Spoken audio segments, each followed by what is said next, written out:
Hello guys, অনেকদিন পর আবারও একটা ভিডিও শ্যুট করে আমি আপলোড করছি। আমি কেকের ভিডিও ঠিকভাবে শ্যুট করতে পারি না। আমার খুব হয় না যে কাস্টমার আমাকে খুব তাড়াতাড়ি 1-2 ঘন্টা আমার হাতে থাকে, কাস্টমার আমাকে একটা ডেলিভারি করতে রেডি করে। তো 1-2 ঘন্টায় কেক হয় না। একটা ভালো মতন কেক বানাতে গেলে আমাকে 3-4 ঘন্টা টাইম দিতে হবে একটা কেকের পেছনে। তো এটাও ঠিক তাই। এটা আমাকে আগের দিন অর্ডার করা হয়েছিল, কিন্তু আগের দিন আমি ছিলাম না আমার বাড়িতে, আমি আমার মায়ের বাড়ি গেছিলাম।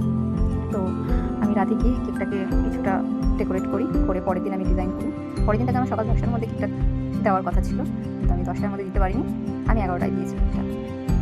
তো এই কেকটা যে আমার থেকে নিয়েছে সে আমার রিপিটেড কাস্টমার, সে এর আগেও আমার থেকে কেক নিয়েছে। এই কেকটা আমাকে অর্ডার করেছিল এটাই বলে যে তার হাজব্যান্ডের সাথে তার একটু কথা কাটাকাটি হয়েছে। পরে সে তার নিজের ভুল বুঝতে পেরে আমি বলেছিল যে তার হাজব্যান্ড সে একটা সারপ্রাইজ মতন দেবে, রাগ ভাঙানোর জন্য। তো তুমি তোমার মতন একটা ডিজাইন করে আমাকে দিও। তো আমার যে এখানে কেক টার্নটেবিল আছে, আমার এই কেক টার্নটেবিলটা অতটা ভালো কাজ করে না। আমার মায়ের বাড়িতে টার্নটেবিলটা আছে, ওটাতে আমার কেকের ফিনিশিং খুব ভালো আসে। তো এই টার্নটেবিলটা আমার সেরকমভাবে ঠিক আমি কিনবো করে কিনে উঠতে পারছি না। আর তো আমি এই কেকটা যখন বানাই, তো আমাকে এটাই বলা হয়েছিল যে তুমি তোমার মতন একটা কেক বানিয়ে দিও। তো এই কেকটা ছিল হাফ পাউন্ডের চকলেট ফ্লেভার। আর ও আমার থেকে চকলেট ফ্লেভারের কেকটাই খুব পছন্দ করে।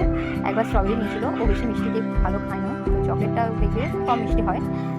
তো আমার থেকে চকলেট ফ্লেভারটাই নিয়েছিল। তো আমি সিম্পল পুরো ডিজাইনটা করেছি। সিম্পল ডিজাইন করতে শুধু আমি ক্রিমটা কোট করে নিয়েছি, আমি কোনো কালার ইউজ করিনি। হ্যাঁ, আমি যে পাইপিং ব্যাগের মধ্যে যে জেলটা নিয়েছি এর মধ্যে হালকা একটু রেড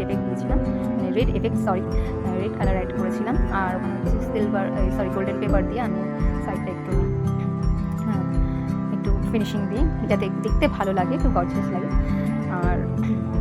আর নিচে আমি ক্রিম দিয়ে রেড কালার দিয়েছি, রেড কালারটা একটু কমই দিয়েছি। আমি কেকের কালারটা তোমরা দেখবে আমার কেকের যে সমস্ত ভিডিও আছে, আমি বেশিরভাগই হোয়াইটের উপর আমি কেক বানাই, আমি কালারটা খুব কম অ্যাড করি।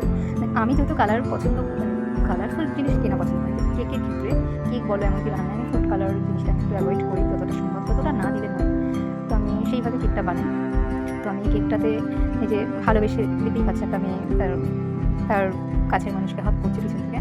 তো আমি ভাবলাম যে এই থিমটা যদি আমি করে দিই, তোমরা একটু ডিজাইনটা কেক যত সুন্দর দেখতে হবে, মানুষ তত বলে না আগে দেখুন দাঁড়িয়ে তারপর গুণ বিচারি।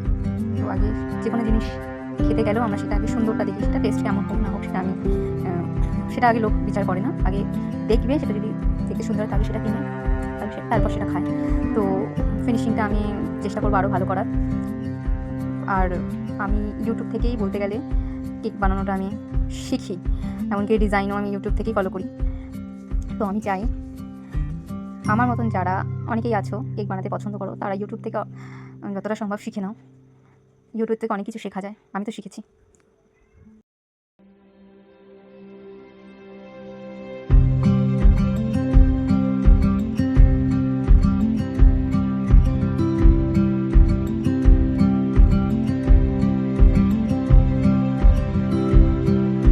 তো চলো টাটা, ভালো থেকো সবাই।